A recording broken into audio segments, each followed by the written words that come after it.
The old man used to complain every day, so it was amazing when he finally kicked the bucket, right? The old lady is so stubborn. I gasped as I overheard Sarah's loud conversation on the phone. She was such a good girl when she was little. What happened? Oh, old man, I was just saying stuff like hurry up and disappear or you're still alive. He was just in the way. Imagining the pain my husband Mike went through, I could hardly breathe. Something inside me was vanishing completely. Oh no, this is. Sarah's smile froze when she saw Emily and me. She stammered, trying to make an excuse, but I cut her off.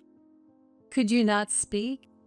If you're planning on talking to me out of some sense of duty, you can stop. I have no desire to talk to you. The person in front of me was no longer my daughter. My love had faded, leaving only guilt for having raised such a person. I made a firm decision and took a new step forward. My name is Viola Howard. I'm a 54-year-old housewife. Until recently, I lived happily with my husband, Mike, who is 2 years older than me. Mike, honey, rest in peace. You're not in pain anymore. It's sad, but goodbye. On the day my beloved Mike passed away, I was too stunned to cry. Instead, I cried my heart out until no tears were left during the funeral. Relatives, friends, and various people took turns comforting me. Of course, my family quietly supported me. The family I had left consisted of my only daughter, Sarah, and her husband, Tyler. Sarah is now 29. Though there were many challenges during her teenage years, I believe she has completely settled down now. She has grown into a bright, lively, and dependable woman. She no longer lives with us. Instead, she married a man named Tyler and lives in a suburban apartment. This Tyler, though younger than Sarah, is a responsible and very kind person. He helped with the funeral arrangements, which was a great relief. A kind husband, a cheerful daughter, and a helpful son-in-law. I never imagined my family would fall apart like this. Or maybe I just hadn't noticed that it had already been broken for a long time. As I recall the first signs, it feels like they date back 15 years. At the time, Sarah was in middle school.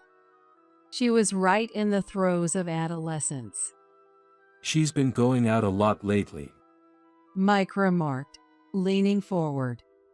I felt the same, so I saw it as a perfect chance to discuss it with him. Sarah was late again today. It had become a routine for her to come home late, well past dark.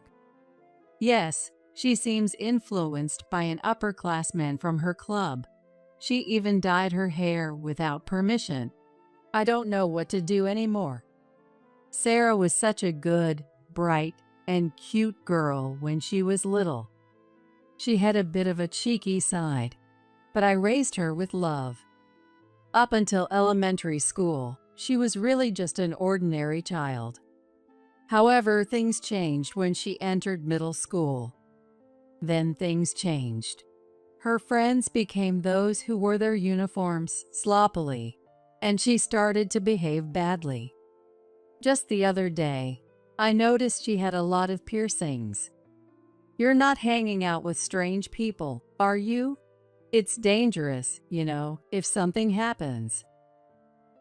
Shut up, old lady. Such conversations became frequent. Mike was also very worried when he heard me. As more time passed, Sarah started staying out overnight without permission when she was in high school. Where have you been? I was so worried. At least call me. I couldn't help but raise my voice. It wasn't anger, but anxiety that made me unable to stay silent. However, Sarah didn't seem to care at all. Huh? You're so annoying. With that, she disappeared into her room.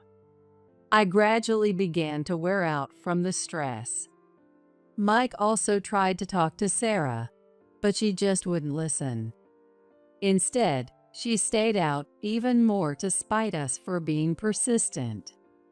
My best friend of 20 years, Emily, invited me for tea, sensing my distress. Spending time with her was a huge relief. Maybe it's my fault for how I raised her, I muttered. Emily sighed softly. She has 2 sons, so she couldn't fully grasp the challenges of raising a daughter. But as someone who had children earlier than I did, she listened to me with understanding.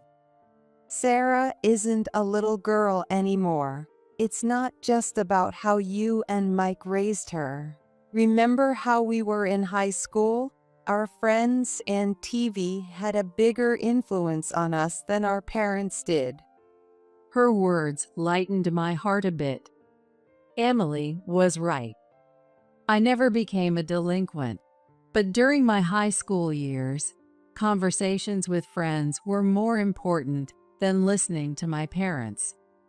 Thinking about it that way, I could understand why Sarah found our worries annoying. When I got home, Mike encouraged me too. Let's keep loving her, together. She'll understand when she grows up. Buoyed by Emily and Mike's words, I resolved to keep believing in Sarah and continue our daily life. Sarah still remained distant and stayed out overnight. Her makeup became more flamboyant, and her nails were always glittery. She seemed to have a boyfriend, but she never introduced him to us. He probably wasn't a decent person. At the beginning of May, Sarah came home unusually early while it was still light out. By then, I had gotten used to her late returns, so her early arrival was a surprise. "Oh, you're home early. Are you having dinner here tonight?" I asked. Sarah didn't retreat to her room as usual, but seemed a bit fidgety. I wondered what was going on when she handed me something she had been hiding behind her back. Here for Mother's Day. I couldn't believe my eyes. She handed me a single red carnation. I never expected to get a Mother's Day gift from her. I was so overjoyed that I teared up. "Oh, thank you." Sarah giggled and then disappeared into her room. I excitedly put the flower in a vase and proudly showed it to Mike when he got home. "Look, Sarah gave me this." Mike's eyes softened as he looked at the bright red flower. I couldn't help but hope that our relationship with her would gradually improve. But that night, when I woke up in the middle of the night to use the bathroom, I noticed the light was on in Sarah's room. It was already 2 a.m. Wishing she would go to bed soon, I listened to the sounds around me and heard cheerful conversations. She seemed to be on the phone with a friend. I couldn't help but eavesdrop. You should just work your parents to the bone until they drop. Yeah, just talking to them is a volunteer job. I was shocked by the outrageous things I heard. Unaware that I was eavesdropping, Sarah continued boastfully. Just a little sweet talk and you can fool them easily. I gave my mom an 88-cent flower for Mother's Day and she cried. That was funny. The red carnation I received earlier flashed in my mind.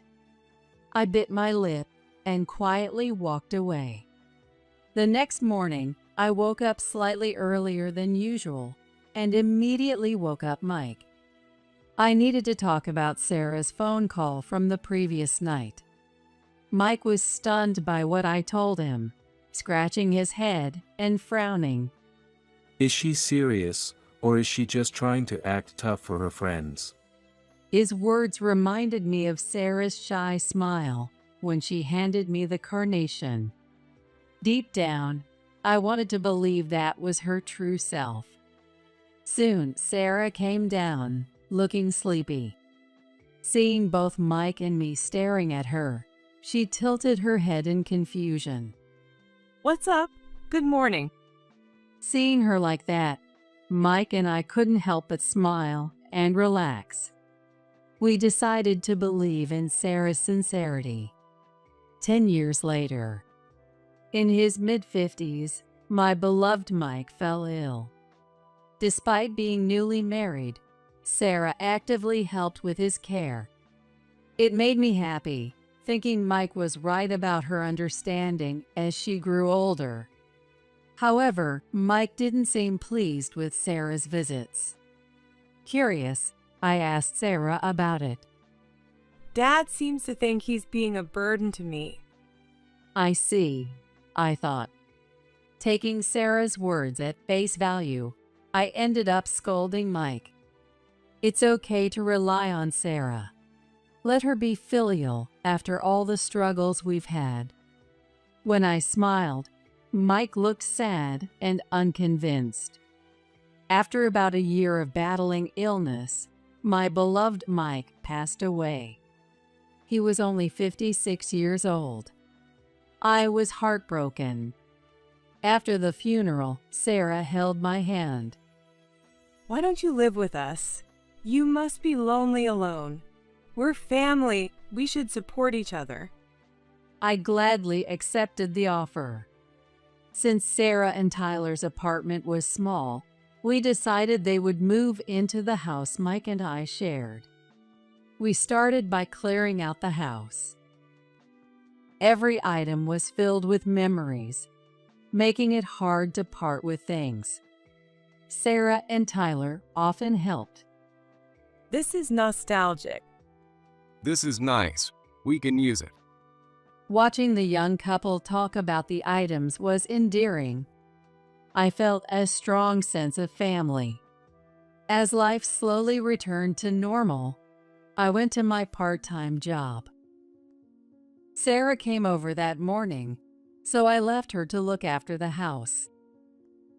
After work, I stepped outside to find it pouring rain. According to a colleague checking the weather app, it was a sudden shower. Without an umbrella and having to walk to the station, I decided to wait out the rain. Sorry, I'll be late because I'm waiting for the rain to stop.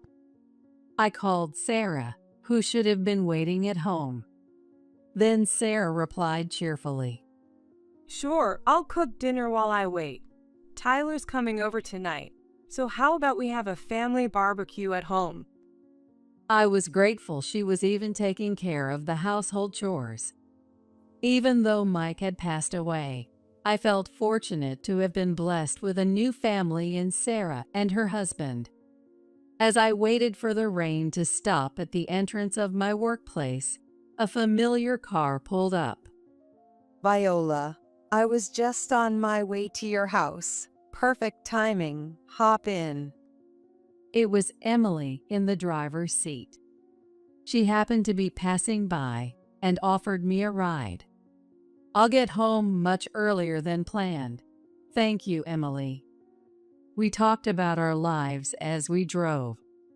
When I told her about living with my daughter and her husband and our plans to move in together permanently, Emily was genuinely happy for me.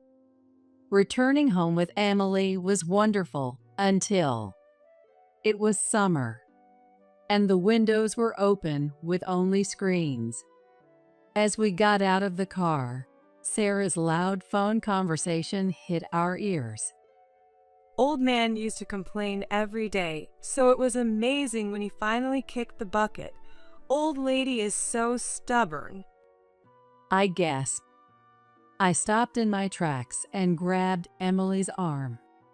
Emily, also tense, held her breath. We slowly approached the window. Oh, old man, I was just like, hurry up and die already. Or are you still alive? He was just in the way. I was horrified. I realized those cruel words were directed at Mike. So that's why he didn't want Sarah to care for him. I hated myself for not noticing sooner. Yeah, my mom's family is super rich even though they live in the middle of nowhere. Totally want it, right? So just put up with her for a while. Once we get that inheritance, we'll make her disappear. How do we get her to give us an advance on the inheritance, Tyler? I felt the blood drain from my face. Sarah and Tyler. They weren't a beloved family. In that moment, I decided to sever all ties with them. The love I felt just minutes ago seemed like a lie. I didn't know love could vanish so completely. So that's what you really think. The phrase, shaking with anger, doesn't seem to be an exaggeration. I slowly opened the screen door from the outside. Sarah's smile froze when she saw Emily and me. Oh no, this is... Sarah started making excuses, almost dropping her phone. I watched her coldly. I had thought of her as a kind and caring daughter. I believed she had outgrown her rebellious phase, but it was all a delusion. I couldn't forgive myself for not seeing through her. If I had noticed sooner, Mike wouldn't have suffered. I was overwhelmed with sadness and anger. I cut off Sarah's excuses. Could you not speak? If you're planning on talking to me out of some sense of duty, you can stop. I have no desire to talk to you. Using formal language showed the distance in my heart. I signaled Emily, and we marched into the house together.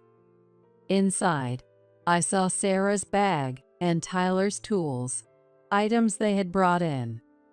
I grabbed them and threw them out the window one by one. Hey, what the hell are you doing?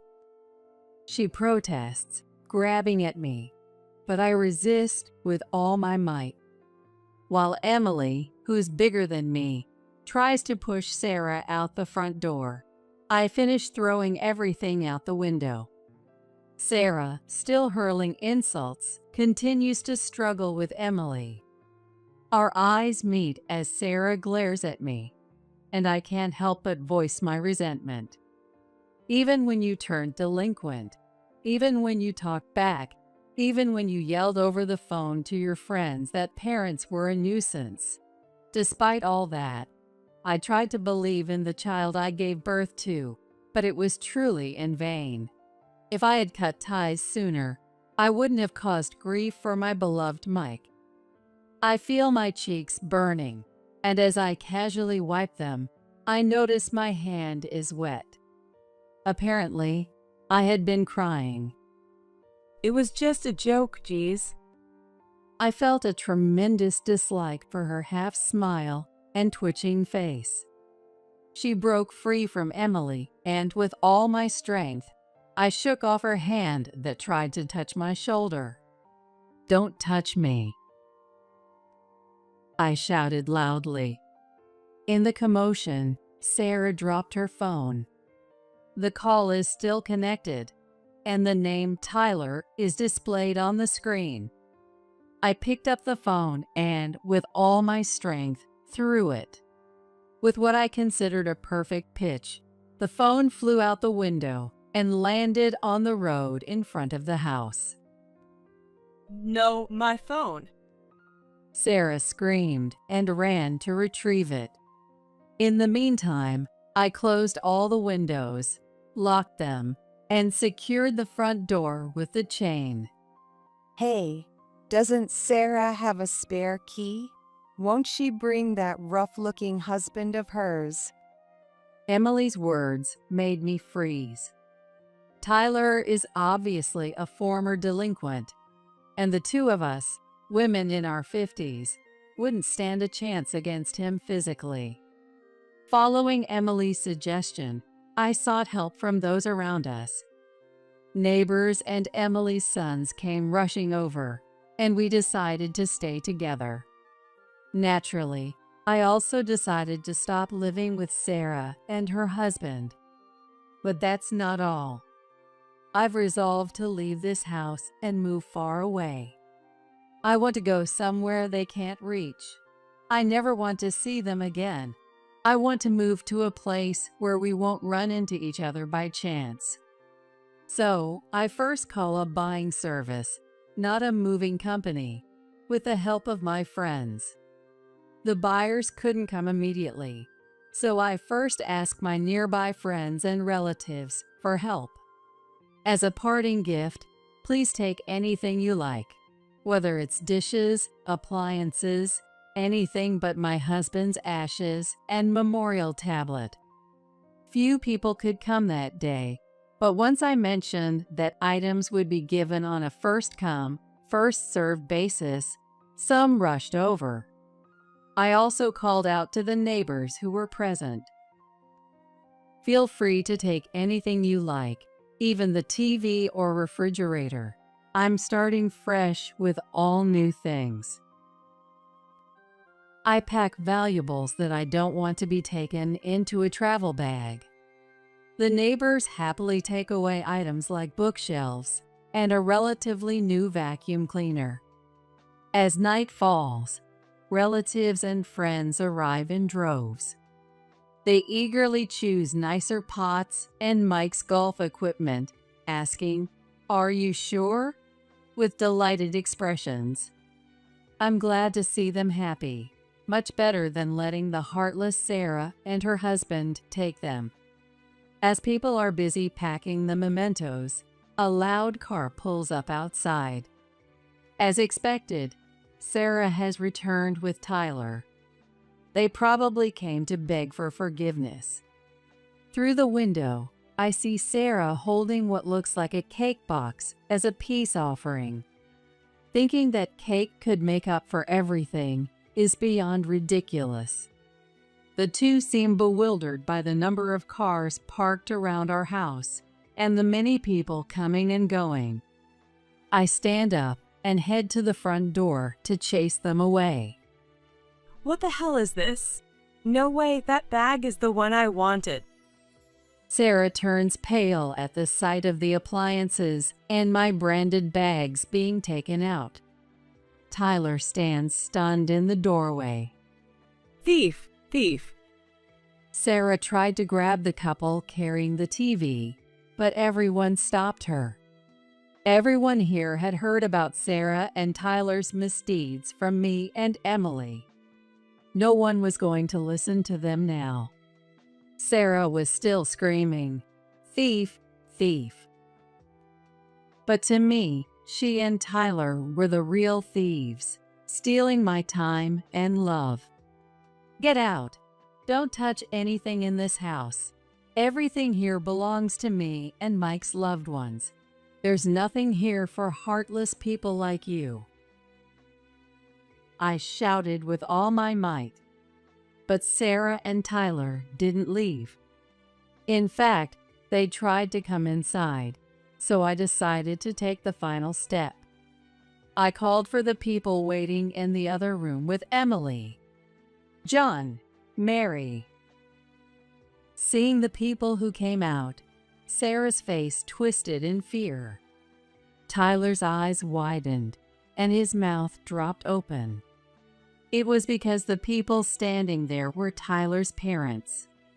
Since they were from her husband's family, Sarah knew them, of course. I found their contact through a Christmas card and explained the situation over the phone, and they rushed over. I felt the need to apologize for raising such a daughter.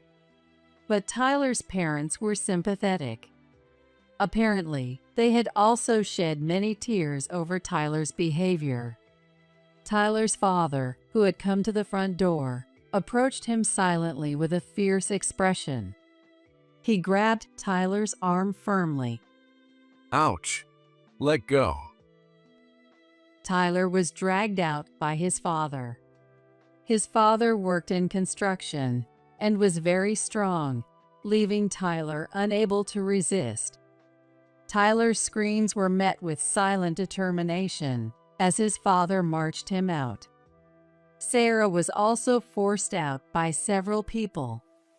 My relatives and Mike's relatives took the lead and were able to drive her away with words. "Leave now. There's nothing here for you. You already took the cash from Mike's inheritance as severance. Don't come back. Even if you do, you won't be let in. You're nothing to us now. Got it?" I slammed the door and collapsed to the floor. No matter how much I hated her, she was still my daughter. Regret over raising such a child brought tears to my eyes. Emily, who had come closer, gently patted my back.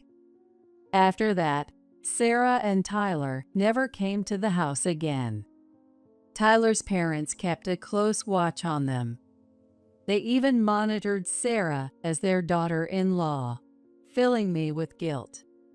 I sold the remaining belongings to a buying service and entrusted the sale of the house to a real estate agent. Aside from Mike's memorial tablet, all my belongings fit into 2 travel bags. How light it felt. The empty house, once familiar, now looked strange. I felt oddly refreshed. I decided to stay temporarily at my parents' house and look for a new place. On the way to my parents' house, my phone rang. It was Sarah. I didn't feel like talking, but I answered the call for a moment. Instead of words, I heard sobbing. No more guilt trips. I ended the call with just that. Instead of feeling pain at my child's crying, I felt only disgust. I never imagined that the day would come when I'd feel this way about the child I gave birth to. When I arrived at my parents' house, they greeted me with somber expressions. I would now live in the room where I had spent my childhood. I cried alone, quietly. I cried all night and watched the sunrise without having slept at all. The brightening sky outside the window was so beautiful, reminding me of the sunrise I saw on the mountaintop the day Mike proposed to me. Mike and I used to love hiking when we were young. The sunrise that day felt like Mike was pushing me forward. I decided to move far away, without telling Sarah my new address so that she can't visit me. My parents are now my only family. Sarah, Tyler, and any future grandchildren are strangers to me. Although I had made up my mind, Sarah wasn't solely dependent on me. She still had both sets of grandparents, my parents and Mike's parents. After I left, Sarah, now free to move around, first sought help from Mike's parents, who I considered my in-laws. However, having heard everything from me, Mike's parents were furious and drove her away. Even though she was their precious granddaughter, they couldn't forgive her for the cruel words she had said to their ailing son. It was understandable that they didn't want to help her after learning the truth. Hearing this from Mike's parents, my parents and I prepared ourselves. We figured Sarah's next move would be to come here. Worried about my fiery temper, Emily rushed over to support me. It was 2 days after receiving the call from Mike's parents. While discussing future plans, we heard the familiar roar of Tyler's car engine. There's no doubt about it, that's the sound of Tyler's car. I didn't expect them to arrive so soon, but it saved us the trouble of waiting for days. We didn't open the door, and instead had my mother handle them via the intercom. Sarah, looking a bit gaunt, spoke through the intercom. Grandma, It's Sarah. Mom misunderstood and we had a terrible fight. Please help me make up with her. Hearing her say, "I misunderstood," nearly made me explode with anger. My sadness was swept away by the intense rage. Emily tried to calm me down as my face turned red with anger. Viola, calm down. Let's go. I stood in the entryway, breathing heavily, waiting for them.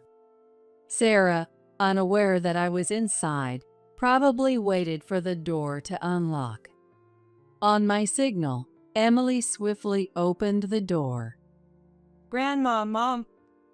Sarah, smiling as she tried to enter, froze when she saw me. It was my parents' house, so she should have expected me to be there. "Get out." As I shouted, Emily slammed the door shut and locked it. Sarah and Tyler panicked on the other side, but I didn't care. I yelled loudly enough for them to hear clearly through the door.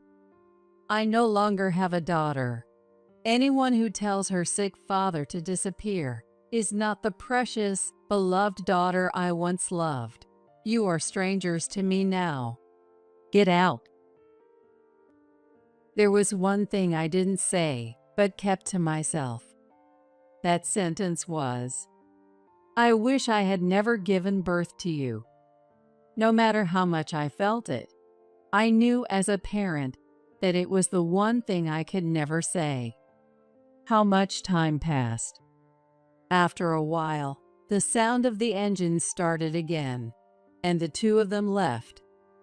I instinctively knew that I would never see them again. I've lost everything. Mike and Sarah. I wonder how Sarah will feel about today when she becomes a mother, when her child hits the rebellious phase, and when she grows old. Emily hugged me as I collapsed and cried. My parents, also tearful, comforted me. Even though I had to cut ties with Sarah and Tyler, I was relieved to know I still had people who cared about me. Hello? Oh, it's awful. Sarah and Tyler got divorced. They seemed so in love, but I guess it was all so shallow. Later, I received this news from Emily. She seemed surprised, but I wasn't at all. There was no way a relationship between two self-centered liars could last. Sarah had been shunned by relatives and was now completely alone. She had worked at nightclubs for a while, but it didn't last, and now she was drifting from job to job. She might want to escape the judgmental eyes of her hometown, but she didn't have the money to move right away after the divorce and cutting ties with her family. It seemed she would be facing hard times for a while. Sarah was such a beauty, but now she's a mess. Without makeup, she doesn't even have eyebrows. She's like a different person. Even hearing this, I felt no pity. I only wished she would suffer for a long time. I realized that I had finally moved on for real. Thanks for letting me know, but I don't need any more updates. She's no longer my daughter. I should have realized it sooner. Do you think if I had raised her differently, things would have turned out better? Emily pondered my question for a moment. Then she spoke carefully. I'm sorry, I don't know. That's something only Mike might answer. If you ever see him again, ask him. He loved you so much. No matter how long you live, I'm sure he'll be there to welcome you on the other side. Her words, understanding me so well, were comforting. I thanked her sincerely. Since the encounter at my parents' house, I hadn't heard directly from Sarah. I had blocked her number, and she hadn't tried to contact Mike's parents either. I was sure we would never have any contact again. except maybe when one of us crossed the Rainbow Bridge. I heard that Tyler had also left town. As a result of Tyler's parents being genuinely furious about the recent events, he was sent to work at a distant construction site where he had to live on site. Rumor had it that he wouldn't be back for at least 10 years. I hoped he would suffer and reflect on his actions too. Hey, where should we live next? I want a place with a beautiful view. I spoke to Mike's portrait. His smiling photo gazed at me with the same gentle eyes. Even though I wanted to move far away, I couldn't find the perfect place, and ended up living at my parents' house for over 6 months. During that time, something surprising happened. I received a letter from Mike. It was a letter that Mike had entrusted to his parents while he was still alive, with instructions to give it to me once things had settled down. They delivered it to my parents' house, explaining that the delay was due to the chaos caused by Sarah. Oh, Mike. Seeing his familiar handwriting made my eyes well up. The slightly shaky lines indicated he had written it when his illness was advanced. The letter was filled with Mike's love. Viola, thank you for walking with me until the end. I wasn't a perfect husband or father, but I was always happy because you were there. I want you to enjoy the rest of your life for yourself. Don't let anyone hold you back. Leave behind what you need to. I wish you happiness and bright days. I love you. I read and reread the letter, tracing the words with my fingers. As I did, memories of my time with Mike came flooding back. Despite his illness, Mike had left me many fond memories, even though there wasn't much of an inheritance. I know. I want to climb the mountain we climbed together when we were newlyweds. Suddenly inspired, I started preparing for the trip. I quit my part-time job to move, so I have plenty of time now. Luckily, my parents are quite well off, so I don't have to worry about living expenses for now. Currently, I'm on an overseas trip with Emily, reminiscing about the trip to Switzerland I took with Mike in our younger days. We arrived in Switzerland and took the mountain train to the summit station.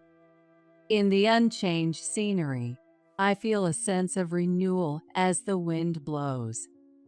I've been thinking about relocating somewhere with my parents. How about Vermont? There are a lot of people who have moved to places like Burlington, and it seems like a fun place to live. I share my dreams while enjoying the cool Swiss breeze.